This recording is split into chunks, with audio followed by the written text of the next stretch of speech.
Camera camera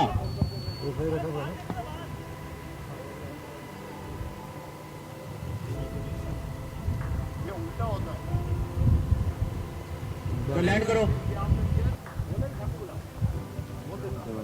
Bharat का पहला super hero serial जो अब दोबारा से टीवी पर आने वाला है। मगर दोस्तों 90 के दशक में बना ये सीरियल जो कि इतना ज्यादा पॉपुलर रहा, आखिर कैसे बनाया गया था? क्या आप ये जानते हैं कि इसकी शूटिंग कैसे की जाती थी?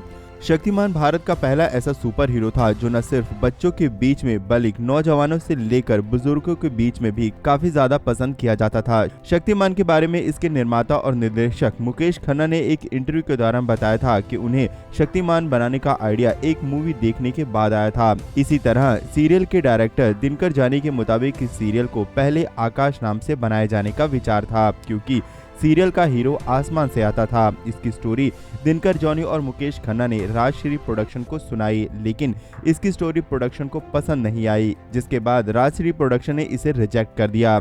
इसके बाद बड़े ही सोच विचार के बाद किरदार में बदलाव किए गए और नाम रखा गया शक्तिमान। इसके बाद फिर से इसे राजश्री प्रोडक्शन को अप्रोच किया गया और इस बार राजश्री प्रोडक्शन को सीरियल की स्टोरी बहुत पसंद आ गई। अब जैसे कि ये सीरियल दूरदर्शन पर आता था तो इसके लिए दूरदर्शन के साथ बात की गई और दूरदर्शन भी सीरियल बनाने के लिए राजी हो गया। बस फिर क्या था, सीरियल को बनाने की शुरुआत कर दी गई। लेकिन आपको बता दें कि इसको बनाने की शुरुआत से पहले ही सीरियल के डायरेक्टर मुकेश खन्ना को ये आगाह कर दिया गया था कि इस तरह के सीरियल को बनाना बिल्कुल भी आसान नहीं होगा, क्योंकि इस सीरियल में उस समय की मॉडर्न टेक्नोलॉजी का इस्तेमाल किया जाना था, जिसकी वजह से इसमें खर्चा भी बहुत ज्यादा होने वाला था। लेकिन मुकेश खन्ना इस सीरियल को बनाने के लिए काफी ज्यादा सीरियस थे, इसीलिए उन्होंने खर्चे की परवाह नहीं की।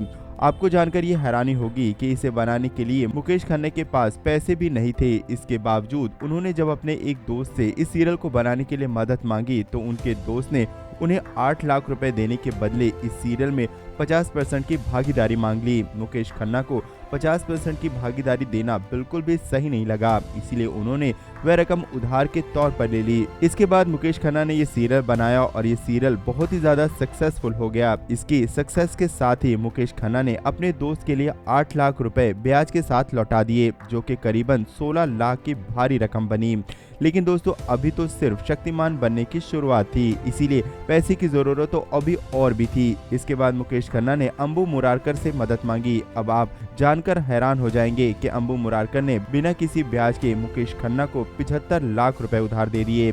इसके बाद जैसे जैसे सीरियल बनता चला गया और लोगों के बीच में एपिसोड रिलीज होते गए, वैसे वैसे शक्तिमान सेंसस की सीढ़ियां चढ़ता गया। इसके बाद करीब 2 साल बाद मुकेश खन्ना ने अंबु मुरारकर के 75 लाख लौटा दिए। मुकेश खन्ना ने उस टाइम के बारे में बताया, उस दौर में करीबन 13 दिन में 22 एपिसोड की शूटिंग हो जाया करती थी। लेकिन जब शक्तिमान की शूटिंग शुरू हुई थी, यानी कि जब पहला एपिसोड बना था, तब 21 दिन में सिर्फ एक एपिसोड की शूटिंग हो पाई थी, जिसके बाद सभी को ये समझ आ गया था कि शक्तिमान को बनाना वाकई ही बहुत ज़्यादा शक्ति वाला काम होगा, यानी कि बहुत ही ज़्यादा मुश्किल होने वाला है, क्योंकि शक्तिमान किसी नॉर्मल सीरियल की तरह नहीं था। इसमें बहुत से एक्शन सीक्वेंस थे जिसको शूट करने के लिए काफ़ी मेहनत करनी पड़ती थी, यानी कि शूट करने के लिए काफ़ी समय भी देना पड़ता था, क्योंकि इस सीरियल में मुकेश खन्ना शक्तिमान और गंगाधर के 2 रोल में नजर आया करते थे। जैसा कि हम सभी जानते हैं कि किसी भी फिल्म या फिर सीरियल का किरदार किसी न किसी से इंस्पायर जरूर होता है। तो आपको बता दें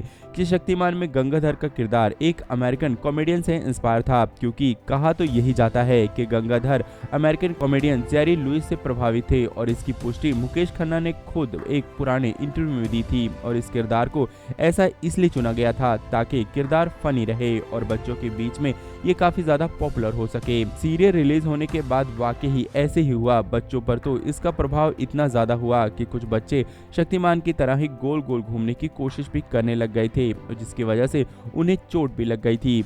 इसी के चलते बाद में सीरियल में चेतावनी भी जारी की जाने लगी थी कि इस तरह के स्टंट को घर पर ट्राई ना करें। लेकिन बच्चों के साथ हुई दुर्घटनाओं की खबरों के चलते कुछ लोग सीरियल को बंद कराने की मांग करने लग गए थे, जिसके चलते कुछ समय के बाद अचानक से शक्तिमान को बंद कर दिया गया, क्योंकि शक्तिमान को बंद करने की मांग के दौरान ही शक्तिमान बंद हुआ था। इसीलिए माना जाता है कि बच्चों के साथ हुई घटनाओं के चलते ही शक्तिमान को बंद कर दिया गया था। जबकि बाद में पता पता चला कि इसकी वजह कुछ और थी। जी हाँ, अब आपको बताते हैं कि असल में वजह क्या थी शक्तिमान के बंद होने की। शक्तिमान शुरुआत में शनिवार को सुबह और मंगलवार को रात में आता था। एक इंटरव्यू के दौरान मुकेश खन्ना ने खुद इसके बारे में बताया था। इसके लिए वे दूरदर्शन को 3,80,000 रुपए फीस देते थे, लेकिन जब शक्तिमान को संडे के दिन भी चालू किया गया तो इसकी फीस 7,80,000 रुपए देनी पड़ी। लेकिन फिर भी मुकेश खन्ना शक्तिमान को संडे के दिन चलाते रहे। इसके बाद जब शक्तिमान के 104 एपिसोड पूरे हो गए, फीस को बढ़ाकर 10 लाख कर दिया गया। इसी तरह बाद में फीस को 16 लाख तक कर दिया गया था। इसके चलते मुकेश खन्ना लगातार नुकसान में जा रहे थे। इस वजह से उन्हें शक्तिमान को बंद करना पड़ा। इस तरह शक्तिमान की कहानी पूरी होने से पहले ही ये शो बंद हो गया। अब आपको बता दें कि शक्तिमान 1997 से शुरू हुआ था और इसे सरकारी चैनल दूरदर्शन पर प्रसारित किया जाता था। अब ऐसा भी नहीं है कि उस दौर में दूसरे टीवी सीरियल नहीं आया करते थे और बहुत ही ज्यादा भारी भरकम बजट के साथ आया करते थे। लेकिन इसके बावजूद भी शक्तिमान की जब शुरुआत हुई तो इसने उस दौर में सीरियल की दुनिया में नए आयाम छू लिए और एक नया ही कीर्तिमान स्थापित किया। अब आपको बता दें कि इसका प्रसारण टीवी पर 2005 तक होता रहा और जब तक ये सीरियल टीवी पर प्रसारित होता रहा उन सालों में नंबर 1 सीरियल रहा। उस दौर में बच्चों के लिए शक्तिमान परियों से भी ज्यादा कीमती सीरियल हुआ करता था। बच्चे परियों की कहानी भले ही ना सुने, लेकिन शक्तिमान को देखे बिना कैसे रह सकते थे। शक्तिमान की छोटी छोटी मगर मोटी बातें बच्चों से लेकर बड़ों तक सभी को बहुत पसंद आया करती थी। लेकिन दोस्तों, उस दौर में आज की तरह टेक्नोलॉजी इतनी हाई फाई नहीं हुआ करती थी। तब उस समय इस तरह की सीरियल को बनाना वाकई ही बहुत ज्यादा मुश्किल हुआ करता था। जैसे कि आजकल VFX और क्रोमा कीज लगाकर सीन को कंप्लीट कर लिया जाता है, उस समय इस तरह के सीन को शूट करना बहुत ही ज्यादा मुश्किल और महंगा पड़ता था। अगर किसी सीन में शक्तिमान को किसी बच्चे को बचाते हुए दिखाना होता था तो उसके लिए क्रोमा तकनीक का इस्तेमाल किया जाता था। इसके लिए एक कैमरे या फिर हॉल में नीले पर्दे के साथ शूटिंग कर ली जाती थी और बाद में क्रोमा तकनीक की मदद से पर्दे के बैकग्राउंड को हटाकर जंगल जैसा सीन क्रिएट कर लिया जाता था। इसी तरह शक्तिमान के हाथों से निकलने वाली पावर्स वगैरह को भी निकालना इतना आसान नहीं होता था। इसके लिए स्पेशल इफेक्ट की मदद ली जाया करती थी। इसी तरह किसी सीन में जब गंगाधर को हवा में उड़ते हुए दिखाया जाना था तो उस सीन को